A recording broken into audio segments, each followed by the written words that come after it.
Salut à tous et bienvenue sur Touchdown Actu pour parler draft et parler besoin de franchise. Aujourd'hui, les Denver Broncos sont à l'affiche dans cette émission.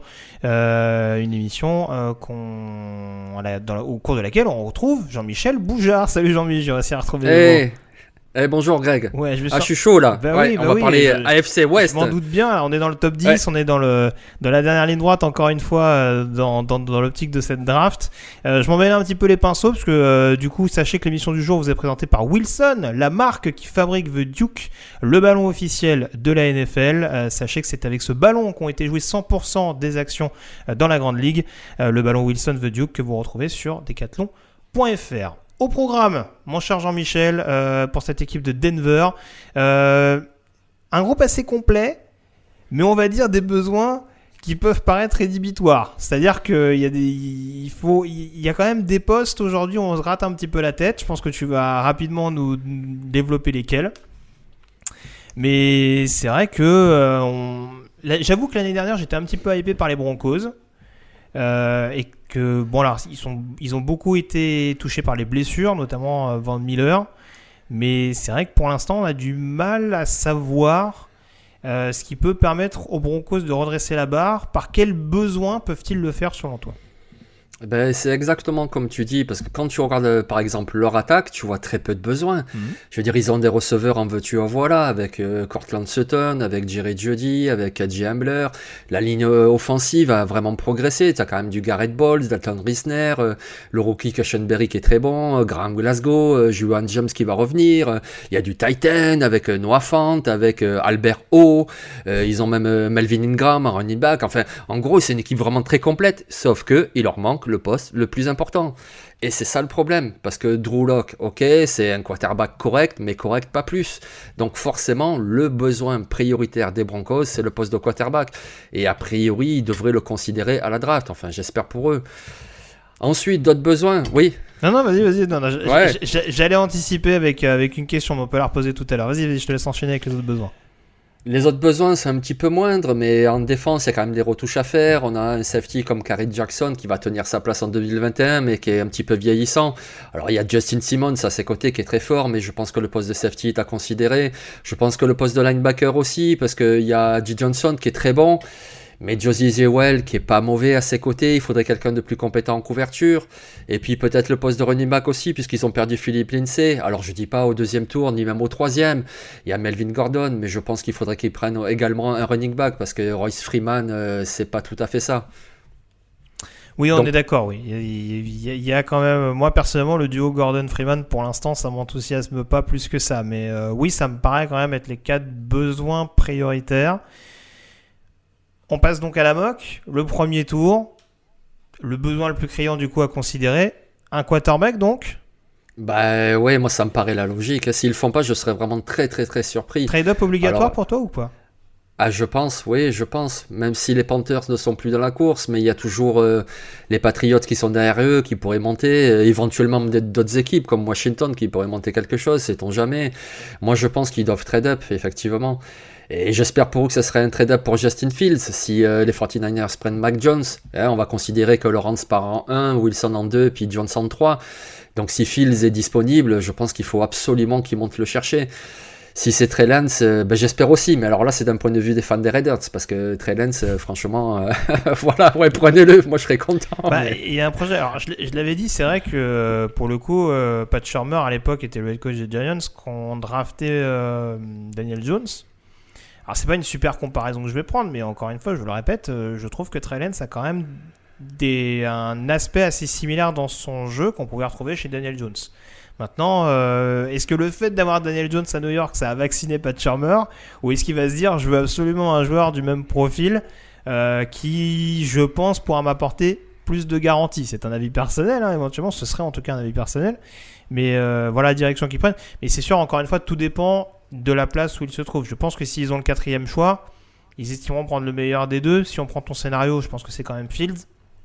S'ils se font griller la politesse, en l'occurrence, s'il y a les pattes qui leur passent devant, par exemple, en surenchérissant un peu plus. C'est sûr que... mais ouais, j'aurais du mal quand même à pas les voir sélectionner un quarterback au cours de cette draft. Ouais. Ça me paraît quand même un besoin assez prégnant, et ne serait-ce que pour mettre un peu de pression sur Drew Lock. J'aurais peut-être préféré un vétéran, encore une fois, je l'avais dit pendant la free agency, un Fitzpatrick ou un profil comme ça, éventuellement, pour vraiment pousser Lock dans ses derniers retranchements et voir ce que tu arrives à en faire.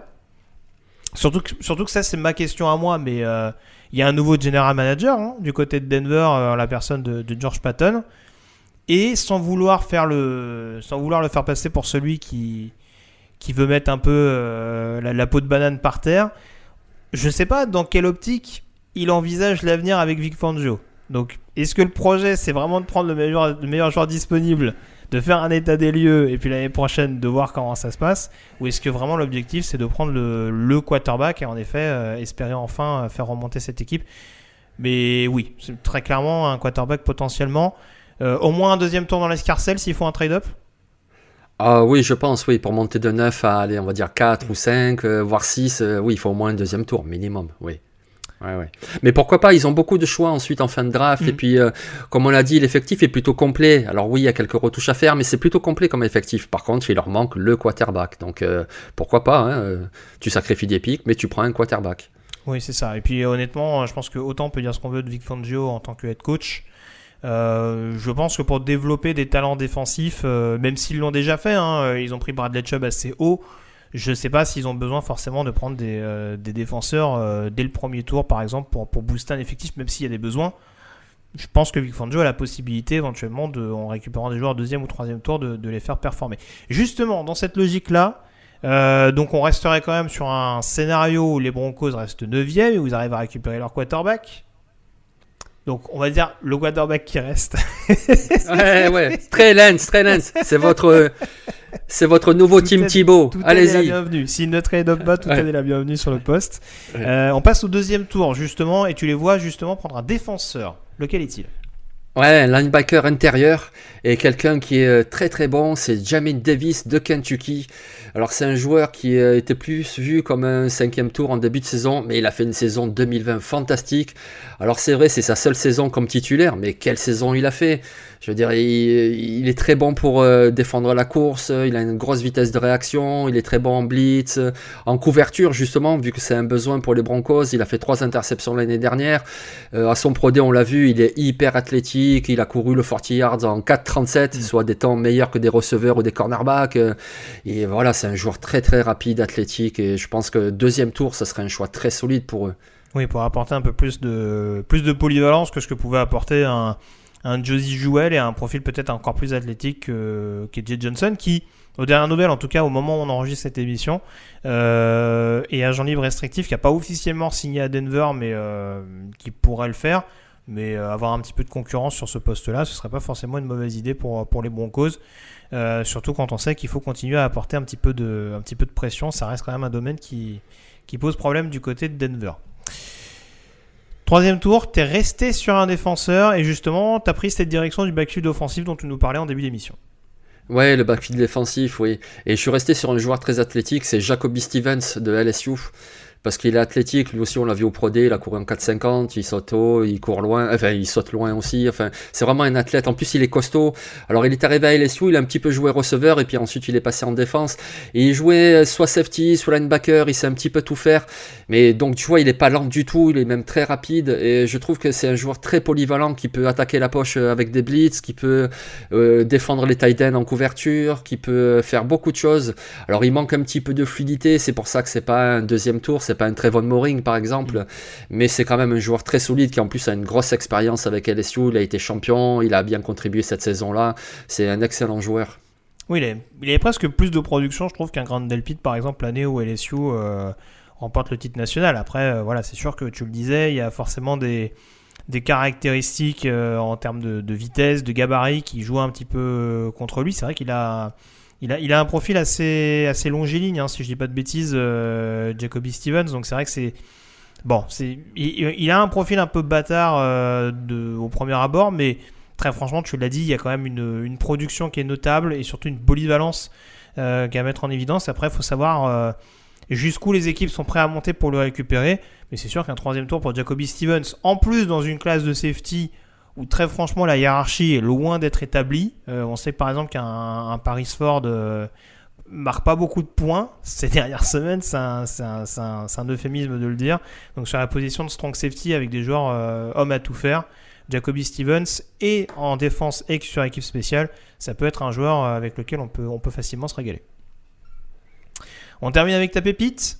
Tu reviens en attaque, on parlait de ce duo de running back, notamment Freeman-Gordon. Pour toi, éventuellement, on peut se permettre de récupérer une petite pépite. Une pépite qui vient d'où alors ? Elle vient de la conférence USA. Alors c'est vrai, c'est pas la meilleure des conférences, mais c'est Brandon Knox et c'est un joueur qui contribue. Ça fait 2 saisons, qui fait 2 saisons fantastiques. C'est un coureur qui est très costaud, qui est très puissant. Je pense qu'il aura sa place en NFL. Alors c'est pas un running back numéro 1, c'est pas un running back non plus très très agile, mais par contre c'est un joueur qui sur des 3e et courtes, qui pour faire souffler le titulaire Gordon. Moi je pense que c'est un joueur qui va s'imposer, qui deviendra même numéro 2 à la place de Royce Freeman. Brandon Knox, on n'en parle pas beaucoup parce que voilà, il vient de la conférence USA, c'est pas la SEC, mais c'est un très très bon coureur. Oui, c'est un joueur. Il était redshirt sophomore, c'est ça. Il est parti très très tôt, assez étonnamment d'ailleurs, mais c'est vrai que du côté de Marshall, il y a toujours cette tradition des running backs extrêmement performants. Là pour le coup, oui, il y a quand même un alliage assez intéressant de physique et de vitesse. Donc c'est vrai que Brandon Knox, pourquoi pas, ça peut être un pari à tenter. À quel tour selon toi ? Ça c'est ma principale question sur Knox. Je dirais 5, 6e, j'hésite entre le 5 et le 6, parce qu'il y a beaucoup de running back quand même à ce niveau-là. On sait qu'il y en a, allez, on va dire 5 qui partiront avant, qui sont vraiment les meilleurs, tous les Javonte Williams, Andy Reis, etc., jusqu'à Michael Carter par exemple, et ensuite c'est vraiment très très homogène et ça dépend du profil que tu veux, donc je pense que ça va le faire descendre, et même au 6e tour, je pense qu'il peut être disponible. Parce que moi je t'avoue, alors j'en avais parlé en off, c'est vrai que mon alternative à moi, qui aurait peut-être été draftable un peu plus haut, c'était Trey Sermon, le running back d'Ohio State. Qui forcément pâtit beaucoup, notamment de blessures à répétition. Mais encore une fois, pour un joueur que tu veux éventuellement placer 3e running back dans un premier temps, pourquoi pas ? C'est après, si tu arrives à en récolter les fruits plus rapidement que prévu, ce sera tant mieux. Surtout si tu le fais évoluer dans un comité dans un premier temps. Je pense pas que ce soit déconnant. On a vu qu'il a joué un grand rôle, notamment dans la bonne fin de campagne d'Ohio State cette année, notamment en play-off. Et j'ai rarement vu un impact aussi important d'un running back d'Ohio State en play-off.